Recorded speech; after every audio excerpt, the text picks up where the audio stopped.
Hey, how's it going, guys? Check it out. My latest 3D print, if it focuses. I think I did a pretty good paint job there. Not bad. And on top of that, ooh, place to put your cams? Huh? Okay, I know that's not why you're here. You're here to talk about Starfield modding. And I got a really interesting one today. This is Delicon20. He is a creator of Mutant Menagerie. Kind of a newer mod. It's from 2021 in August. But still, so much work, so many added creatures, so many added elements to this game.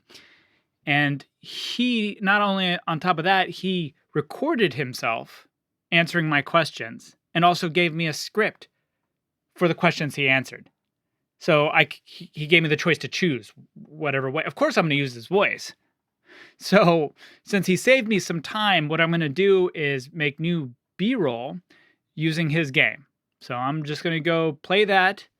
I'll jump in after every one of his questions to add a little bit of my own thoughts to it. But I really want to step out of his way because he put a lot of work into putting these answers together, and I appreciate it to no end. So Delicon20, thank you again. Let's take a look at his mod so you get an idea of just how cool the thing he does is. The thing he does is. Is that English? Who cares? All right, so here we got Mutant Menagerie, Big Game Hunting. So he has it's coming on 200,000 downloads, but as I said, comparatively to the other mods we've looked at, it's fairly young. But it does a lot. So I'm going to read the brief description here. Mutant Menagerie fills the Commonwealth to the brim with all new creatures gathered from a wealth of public access sources. These new lore-friendly creatures come with unique drops and hand-play spawns. This mod also adds in dozens of dynamic spawns for new, vanilla, and DLC creatures alike. Let's take a little look here. I think he has an outline. So here's some of the features. Dynamic spawns, which means it integrates with the level list. DLC creatures, right? So it also adds with the DLC. New creatures. He has 32 creatures that he adds to the list. Cooking and crafting, so all these creatures drop mats for you to be able to make new things. And scripted integration. This is so like if you run into a pack of rat ants, it just won't be rat ants, it'll be other things, rat roaches, boom bugs, to add a lot more variety. So he does a lot, within this, and for one of the weaker aspects of Fallout 4 when it comes to animals, compared to the opportunity they have for nuclear radiated chaos, I think this is a great mod to have. So I'm looking forward to making some B-roll, checking out his mod, and seeing if I could hunt down all the animals. He, once again, Delicon20, edited, gave me the waveform. It's super easy for me to cut up and do some fine-tuning. I'll pop in after each answer he gives and give my take on it. But other than that, this is basically him driving the interview. And which is good. He is charming.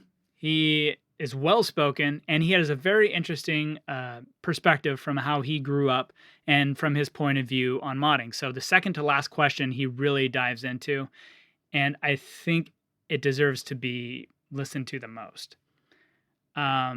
Just because it goes beyond modding, and it may be a little heavier in some aspects, but I think it's well worth a listen. Anyway, thanks again, Deli20. I get to enjoy your mod now because you've saved me so much time. All right, let's do this. Hi everyone, I'm Justin. I am the mod author behind Mutant Menagerie. For those of you who haven't heard of it, it is one of the more popular creature mods for Fallout 4, and today I'll be answering 8 questions about modding and modding going forward into Starfield, which is, a lot of this is real exciting, so I'm happy to be here. I think the period in which I sort of found myself in modding happens to be a really exciting time overall. Like, there's a lot of really cool stuff going on, and we talk about a lot of that stuff in these questions. So let's get right into it. All right, question number 1. When did you get into modding, and what inspired you to do it? Okay, so I actually stumbled into modding way back in 2008 when 12-year-old me discovered Halo Custom Edition. I was an obsessive Halo fan back in the day, and stumbling upon all the cool mods for Halo CE on halomaps.org, if any of you people are old like me and know what that is, and seeing what regular people could create for these games, it was a really eye-opening experience for me. I spent a lot of my time during my high school years in the 2010s working on custom single player levels and a large scale campaign mod for Halo CE, like a full overhaul of Halo 1. The whole thing never quite made it to the light of day. I did have a lot of fun working on it for the period that I did. And I even got to know some of the people behind the mod known as CMT SPV3, for those who may have heard of that. It's one of, if not the like biggest campaign mods for that game for Halo 1 pre Master Chief Collection. And the things that they were able to do with that is really cool. And the devs are all great people from my interactions with them. And I'm really like lucky to have gotten to spend the time learning with that community. And the editing tools for Halo also are really good, like really user friendly. If anybody's looking to get into modding, I don't know. I haven't messed around with the Master Chief Collection personally, but it I can tell you that as an adolescent, it was much easier to learn the Halo tools than it was Bethesda's creation kit. And so for the majority of the 2010s, that was sort of where my experience was. But around that time I was also following, Fallout New Vegas mods. I was really big into sort of didn't have a rig that could run those games, but I remember just like looking at all of the cool creations for New Vegas and just really wishing I could sort of get in on that action. But, my skills weren't really up to snuff, nor was my hardware. I did play around with the creation kit for Bethesda games a few times, but I always found it intimidating. And so it was always on my like bucket list back in the day, and it wasn't until Bethesda introduced console mods for Fallout 4 and that became a big thing that I really got to experience mods for like Fallout 4 and Skyrim Special Edition. And I always hated that modding was a PC only thing. So that sort of the introduction of mods to those communities finally really changed a lot for me in terms of like my drive to get into modding in those communities. And so around 2019, once I'd finally had PC hardware that was up to snuff, and I really liked that you could bring your mods to the console audience, and I decided to finally give that a shot. So I hadn't messed around with Halo since I was back in high school. So I hadn't done a lot of modding up to that point. And so it was sort of like I just cracked open this notebook of things that I had, ideas that I'd been writing down since like 2015, like just different odds and ends, utility mods, quality of life, small stuff that if I could fix the game, I would.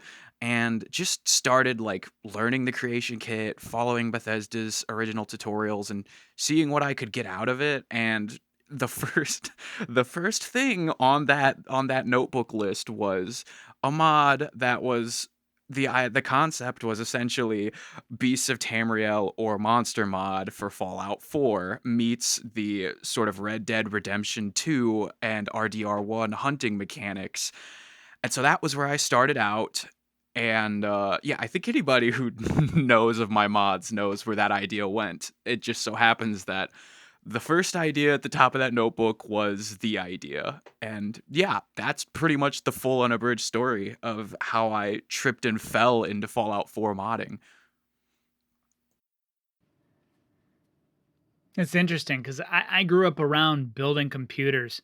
I remember my first computer, I opened it up and it had a giant rod going to a switch to another switch inside it. And instantly my brain thought this was like basically finding two cavemen with rocks, just like smashing them together inside. And after that, I would go to like Los Angeles computer conventions to try to get like the lowest price on RAM. And yeah, I was a PC guy forever, and I did do Xbox up to Xbox 360, but I was tired of paying for the consoles constantly. So I never really think about it from the perspective of coming from a console player, just because, I didn't have a bunch of money growing up, but I'm in an area where technology is constantly being tossed out from people who have the money to buy it. So I've been lucky through going to like Salvation Army and picking up computers and stuff when I was young. So yeah, I guess I'm blessed in a way of being in an area that has the disposable income, even if I didn't. Question number 2. Are you planning on modding Starfield? And if you do, what do you think will be your first mod? Okay, so I would love to get into modding Starfield when the game drops, depending on how the game is. Uh, I'm really looking forward to just diving into the game, honestly, and just just playing through a Bethesda game alone and sort of like feeling it out, formulating ideas. Like the notebook idea I mentioned before, I feel like modding is at its best and smoothest when you identify the strengths and weaknesses of a game through playing that game and then come up with a simple idea that would improve upon either. So, assuming the game ends up being good, I think I'd like my first mod for Starfield to make something already great about the game feel even better. Whether or not that be a quality of life mod, an immersion mod, or a gameplay mod, I mean, who knows? Maybe I'll fill up another notebook full of ideas. Maybe the game will be that inspiring. We'll just have to wait and see. I love his energy for modding. It's very contagious. He makes me even more excited for Starfield, and he makes me excited to get better at modding. In fact, that reminds me I have a lot to do. I should technically be working on chapter 3 for Sim Settlements 2 right now. So if anybody from the team is watching, I am doing it. I promise. Just moving on. All right, question 3. Will the usability of CK2 direct your interest in modding, and what improvements to the CK would you like to see implemented, or do you use another program like Fallout 4 Edit? Okay, so absolutely. When working with Mutant Menagerie, for example, I avoid areas of the creation kit that I find taxing, overcomplicated, or underdeveloped. There are areas of the creation kit for Fallout 4 that are like really tedious and prone to crashing. And that's just like it's not conducive to a healthy workflow or like my sanity being okay.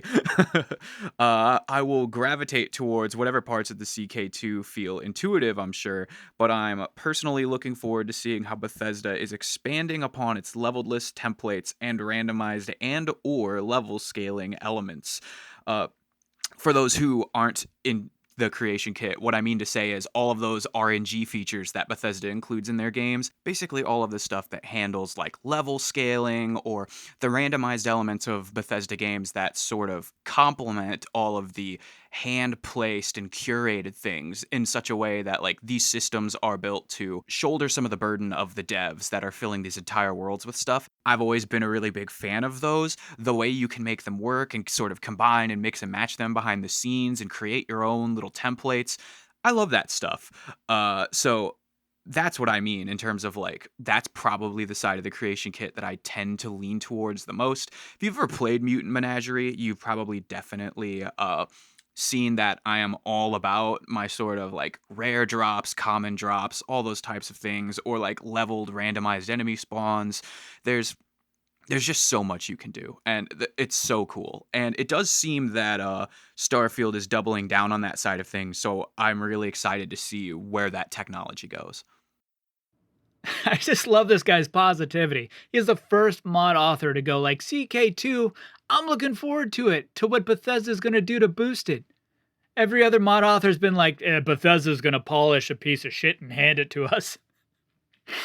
I don't know who's right, but I really want Delicon 20. I want his version of CK to be developed. Okay, Bethesda, don't let him down. All right, question number 4. From the gameplay we have seen, what creatures did you see that have the most need for a boost, and what wildlife presently surprised you the most? I've actually been far more pleased with what we've seen from the creature design in Starfield than I expected I'd be. I was a bit unenthused at first when Starfield was announced because it sounded kind of like a sanitized, bottom of the barrel space sci fi to me. And while I believe some of the world building that we've seen does look a little stale, uh, mainly just because I believe the whole sort of space sci-fi exploration game genre has been a bit oversaturated of late, especially through the 2010s. They really have gone all out on their alien wildlife and creature design. Like you have these massive space dinosaurs, a la No Man's Sky, next to these giant, like monstrous Ridley Scott-looking arthropod aliens, and it all looks really cool and promising.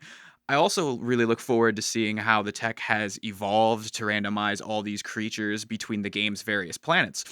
Since, by Bethesda's own admission, the game seems to be leaning on a lot more of those RNG systems in the way that sort of like Daggerfall had a lot of that procedural generation to populate the world. I'm really looking forward to seeing how this sort of templating tech that allows all of these creatures to be sort of new and fresh for each planet, like how far it can go.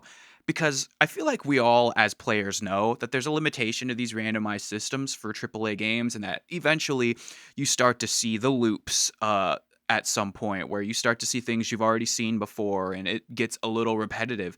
And the best part about modding, I feel like, and this is something we've really seen a lot of with Fallout 4 weapon mods, especially like the type of like expansion mods for weapons that already exist in the game or popular weapon mods, is that we get these expansions of the templates that really make it so you can see all sorts of different things when you're playing the game if you install the right mods, like Dax Attachment Pack, but also the mod Gunmetal Weapon Skins are a great example of like you could just download a couple mods and they'll introduce all of these randomized templates that you'll find on NPCs. And so for Starfield, I feel like with the creature design being what it is, if it's this type of thing where it's a lot like that system where Bethesda takes a lot of these creature parts and sort of cobbles together randomized creatures based on these templates, my mind just explodes imagining all the types of things you could do with that from a mod author's perspective, all the types of new things you could introduce to the world with a system like that.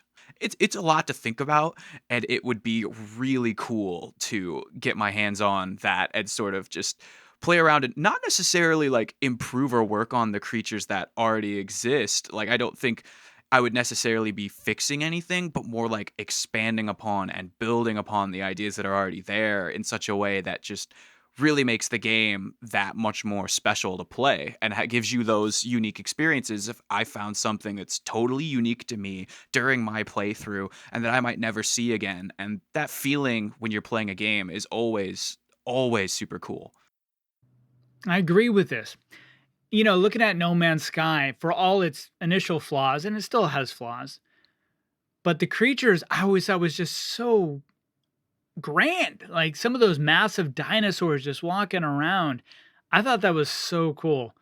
So seeing when Starfield in their trailers having those giant dinosaurs and kind of these really interesting creatures that were more realistic than No Man's Sky, it was very exciting to see. So as a creature mod author, I can definitely understand why he would be excited for it.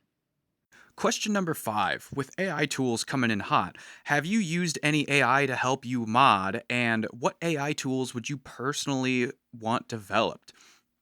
So, this is a really interesting topic. I haven't personally used 11 Labs or any of those tools yet that have already been made for modding, but I think they are so neat. They're just, the technology is only going to get better from here. And I think it could be a boon for Quest mod designers, especially that want their mods to blend seamlessly into the vanilla game.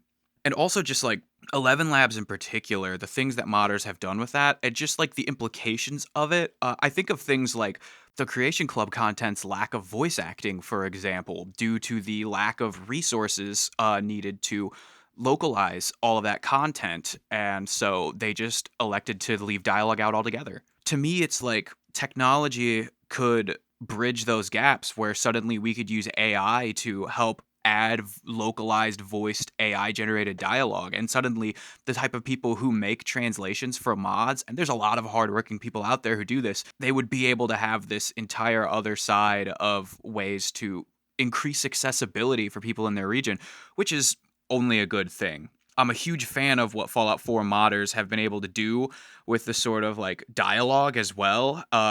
adding AI generated dialogue for the player in quest mods where there previously wasn't a voiced player, or dialogue expansions like we see in Red. I personally use the mute player voice mod and have since 2016, so I don't really need to worry about mods like that. But I love watching the sorts of demonstration videos of those types of mods in action and just hearing how good it already is. Like, how smooth the player voice can sound, and that at times you almost can't tell it's an AI. And again, the technology is only going to get better from here. If I ever work on quest mods that introduce dialogue, and I'd love to do that someday for sure, I definitely like to use AI tools to create some really cool stuff. It's all very exciting.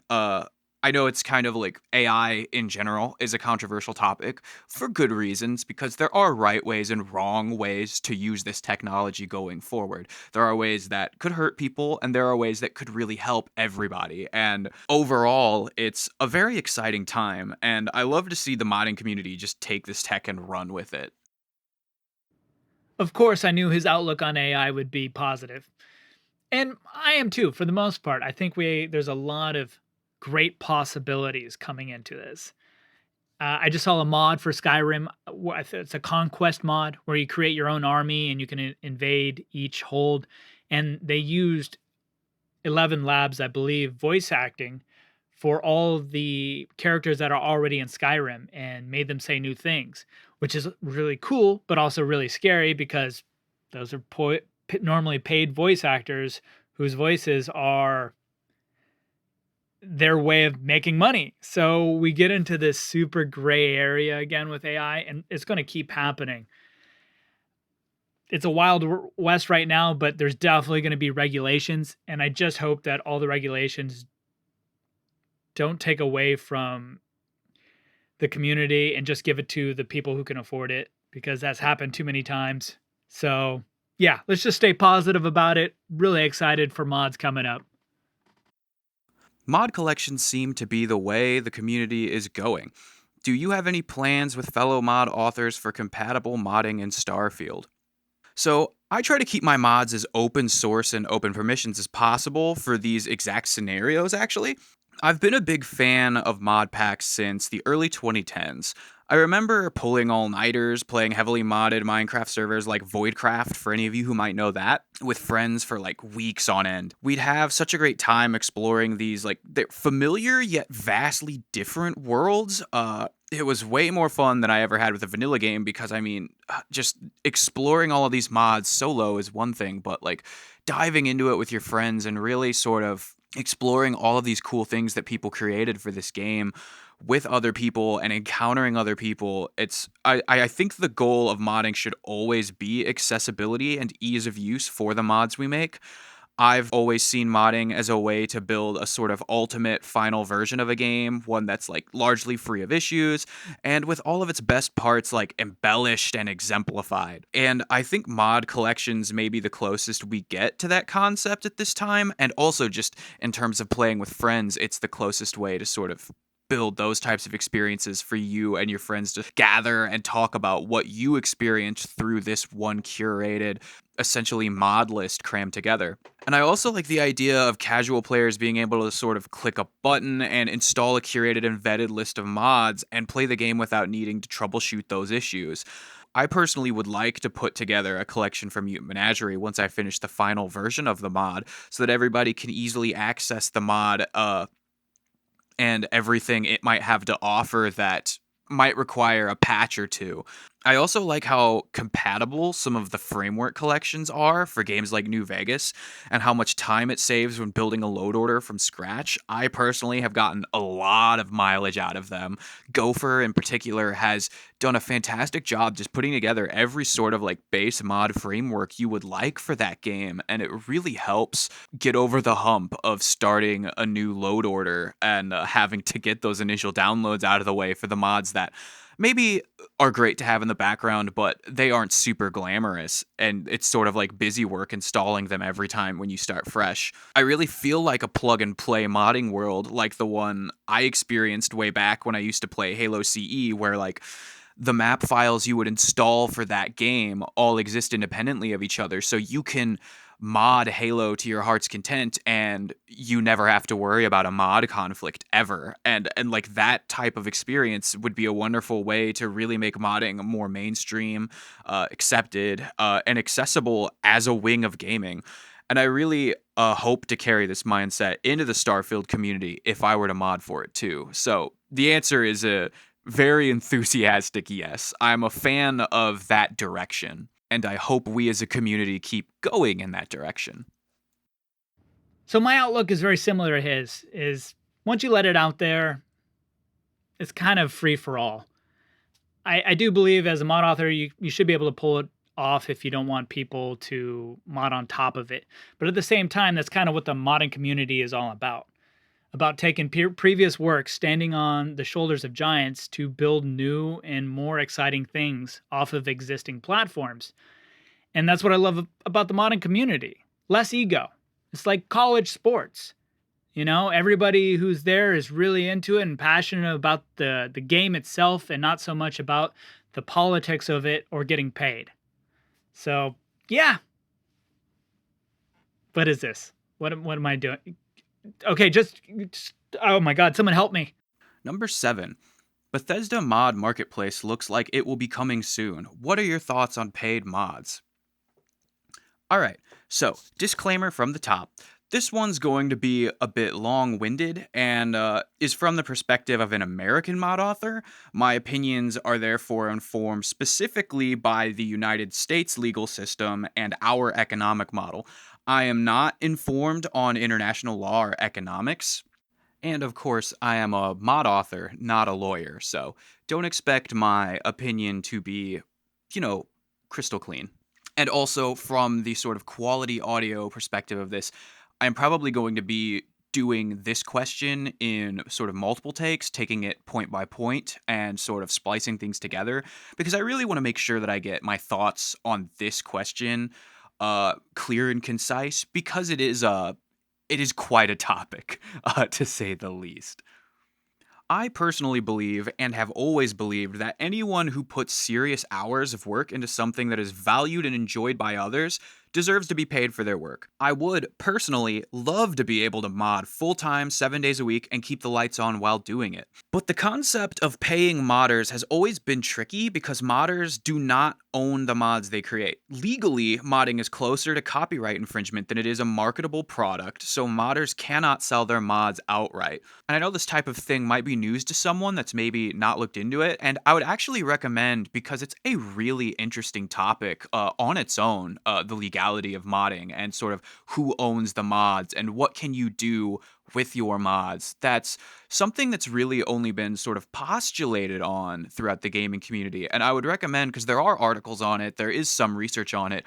If you're interested in the topic or you want to be involved, dive into it in your free time. It's really interesting. But from what I've seen, it doesn't look like mod authors legally own the mods they create. And this is ethically how I think it should be, I believe, because mods are made by standing on the shoulders of giants, essentially. We shouldn't be able to claim something so heavily based in another market product as our own, and sell it for our own benefit alone. It would kind of be like buying a product off a store shelf, adding some new ingredients to it, slapping a label on it, and putting it back on the shelf to sell as your own product. It would set kind of a horrible precedent for our already teetering market economy, and while that's not a perfect analogy, I think most people can understand like what I'm getting at. Just using the Bethesda example, all of the creation kit assets we use were made by paid developers in a commercial setting, who a lot of whom I assume were under contract. And to take all of those pieces of work, integrate them into our products, and then sell them without some sort of license that allows us to do so, that's tricky. That's already very, very tricky. And when you say something like tricky in a legal situation, what you're usually getting to is it's not legal. But it is, and I do want to be clear about this, it is still a gray area.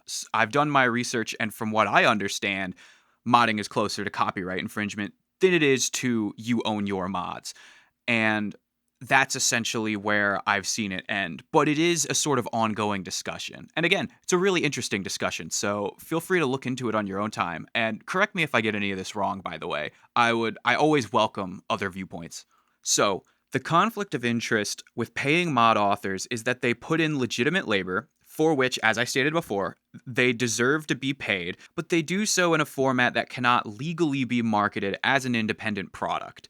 The TTRPG community, tabletop role playing games, for those who aren't acclimated, uh, uses the Open Gaming License and other various SRDs, system reference documents, to provide content creators for games like Dungeons and Dragons a way to sell those types of products legally on an open market. But no such licenses exist for the video games we mod, or at least not as far as I'm aware of.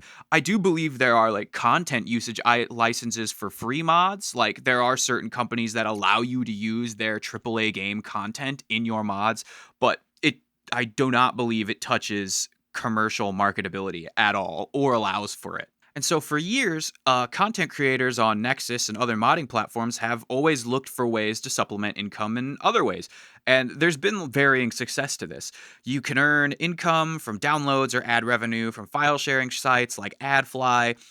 That was a big one throughout the early 2010s. You could sell licenses to custom assets on marketplaces like CG Trader, accept fan donations, or start a Patreon, which is those latter two I feel like are probably bigger now than they ever have been. But all of these options, even combined, usually don't result in anything close to a reasonable wage. If you're anywhere near the poverty line, none of these options are likely to keep you from retiring from modding to pick up extra hours at the factory. I fully believe that mod authors are game designers and therefore should be able to make a living from their mods. And I believe that this doesn't have to intrude on the ideals of modding communities or the wider gaming industry. So, given the issues that I just mentioned, the only real solution for sustainable payment is through the people that actually own the mods, which, according to most legal postulation I've seen, is the game developers, the original game developers that built the game. So, in the case of something like Fallout 4, the owner would be Bethesda or ZeniMax. Whether you like it or not, those companies are most likely the ones that legally own our mods. So, something like the Bethesda Marketplace might be a necessary evil for getting mod authors paid in a more direct or consistent manner. Any form of direct income from mods could not legally come from anywhere else. Websites like Nexus know this, which is why they have a donation and donation points system instead of a proper marketplace system that features maybe a pay what you want option for free content and a revenue split between Nexus and the mod author, which is exactly something that we see for DM's Guild for the TTRPG community and Dungeons and Dragons content. It's also why, if Bethesda launches this marketplace, platforms like Nexus could not host a competitive marketplace. If they could legally sell our mods, I absolutely believe they would. I want to make sure I get the wording on exactly what I want to say correct when I say that. I think if you like and support mods as a form of entertainment, you should support mod authors getting paid for their work. I don't want that to necessarily sound like an endorsement of something like the Bethesda Marketplace. It's more of an endorsement of an open mind, because a marketplace like the Bethesda Marketplace, like it or not, might be the best option for getting mod authors sustainably and consistently paid for their work. Overall, we just need to make sure that we hold corporations like Bethesda and ZeniMax accountable and push back against greedy, bad faith practices they may try to weasel into such a platform. I personally think it could work well for everyone if it's done correctly. And it's been done correctly before for other games like Minecraft to an extent. If it's a decent hosting platform where we, the mod authors, get to host our files, set our prices, and perhaps have access to more resources and developer oversight for content curation and compatibility, I think it could be a good thing. So long as it's presented in a way in which the creator gets paid, the customer is happy, and no one is being exploited. And as a sort of final addendum on this topic, I want to share my thoughts on how I came to that place in terms of like where I stand with paid mods. Specifically for anyone in the forever free modding camp that do not believe mod authors should market the content they create and that the modding community should always be entirely free, this is where I sort of am coming from. I grew up on the poverty line. I'm from the poorest county in my home state. Today, I still live with family. We live paycheck to paycheck, and we're still on the edge of poverty. Uh, and I'm 26. I know what it's like to use food stamps and an EBT card just to obtain the bare essentials and still go hungry. My years of work in the Mutant Menagerie nets me about $40 a month at most. Uh, and a lot of the money I get from Mutant Menagerie does end up going into the assets for the mod. Actually, I think I probably spent more on assets for the mod and onto repairs for the computer that I use to make the mod than I have gained from mod revenue alone. The people in my life generally see the labor I put into modding as wasted time because the income doesn't match the value of the time I put into it. And they're right. Despite how hard I work, it doesn't help keep myself or the people I love from living on the street. I believe the forever free opinion kind of misses the forest for the trees. If you enjoy using mods, if you enjoy playing the content we create and you want us to keep making them, I feel as though you should want us to be able to pay our bills. That's not me saying I believe you have to pay your mod authors or you should donate to them. Like, again, everyone has their own financial situations. I absolutely do not expect everybody that plays my mod or downloads my mod to donate.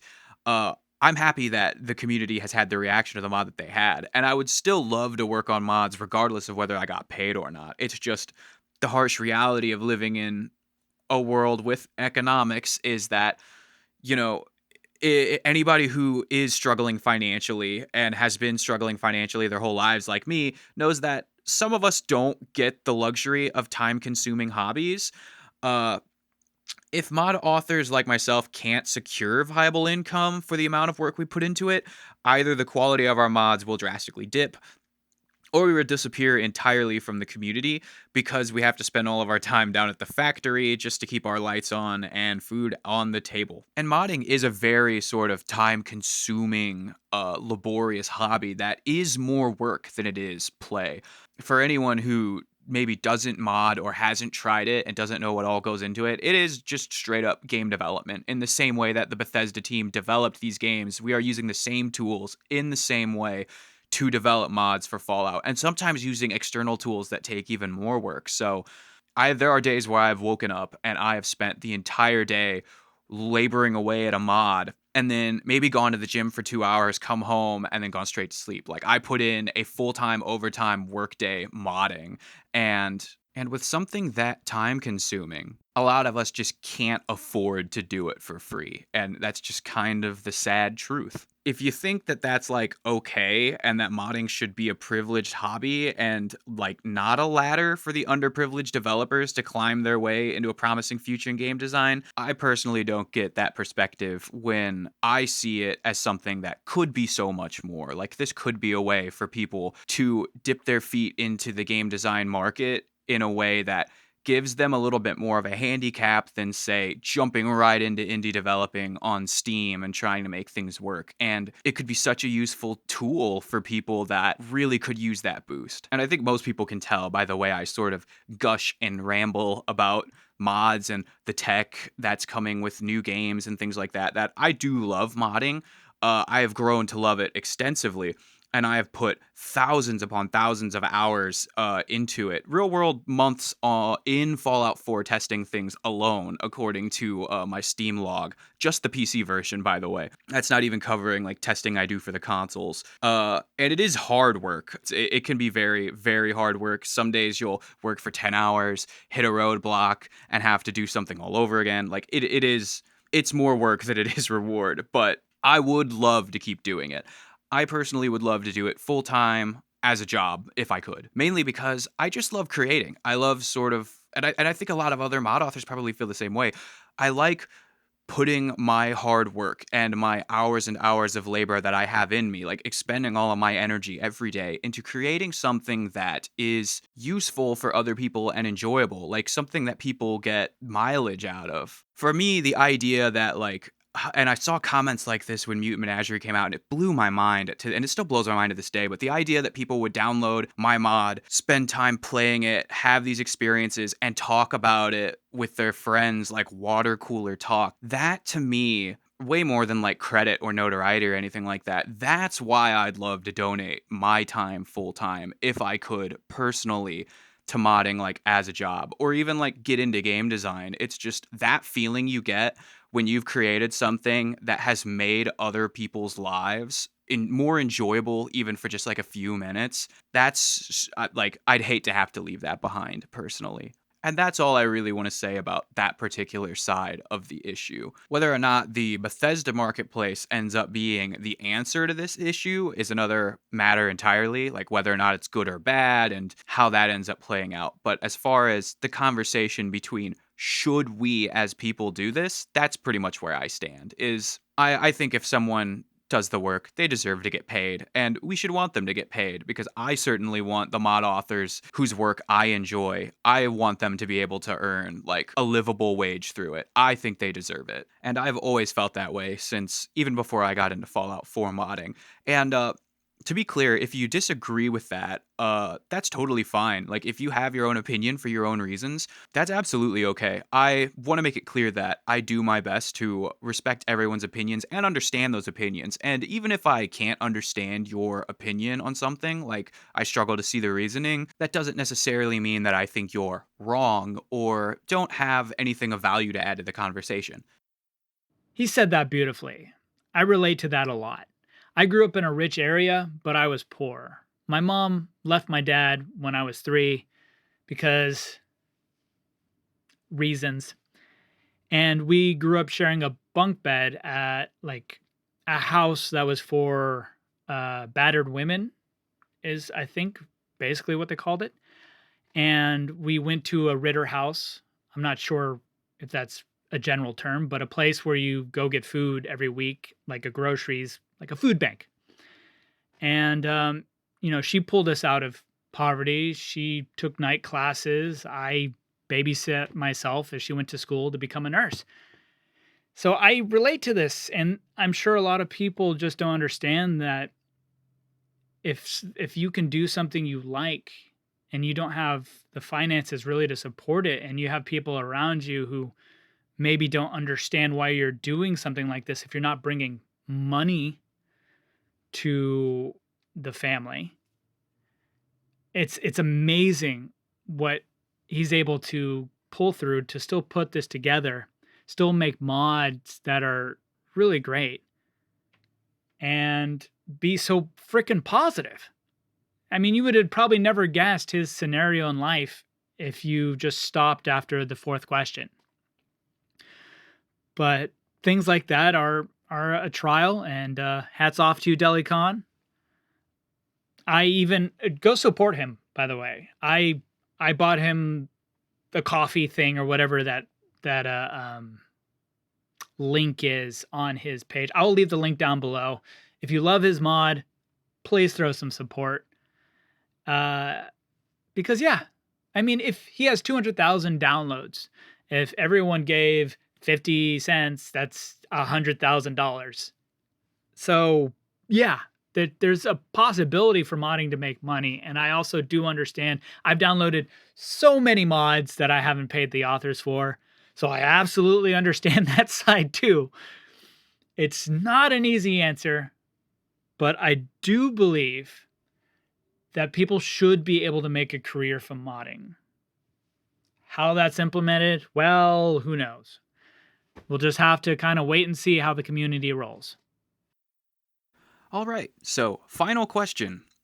Thank you for your time, and if you can have any playable or utility mod one day, what might you choose? First, thanks for reaching out and having me. I don't really get to talk about modding a whole lot, at least not verbally. So it's great to actually be able to talk about all this stuff that I've been working on for so long and have developed so many strong feelings about. As for the question, there are so many things that I'd love to see from modding that haven't been done. One thing I'd really like to see from the modders of Fallout 4, and this might not be necessarily like a utility mod. I actually feel like in terms of like utility and immersion mods, Fallout 4, the mod authors have done excellent work. They've covered so much. Anything you can think of for quality of life, there's usually at least one mod out for it, and that's just great. But one mod that I'd love to see would be Fallout 3 and or New Vegas or Fallout 76 style durability framework for weapons and armor. I would really love to see a system that added to Fallout 4 that type of system as a modder's resource, similar to Knockout Framework or Damage Threshold Framework. It would be one of those mods that like never leaves my load order, but it would also be like something I'd really love to work with as a mod author.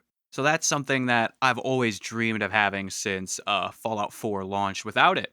And I feel like even Fallout 76 did a great job sort of adapting that system to work with the Fallout 4 style of weapon crafting. So I'd just love to finally see that brought to Fallout 4. That's my fantasy. Hey, thank you for watching to the end. It helps me out immensely. And of course, thank you Delicon20 for putting together my interview and doing my work for me. I think it was a great format. I'm not just saying that because I got to play his mod, but it's a perk. And if you are a modder, a person who loves mods, a writer, a creative, come join the Discord. We're slowly growing. We got all sorts of people from the creative corners, and I'm always looking to grow it out. So thank you guys for watching. And as always, stay safe and mod reckless.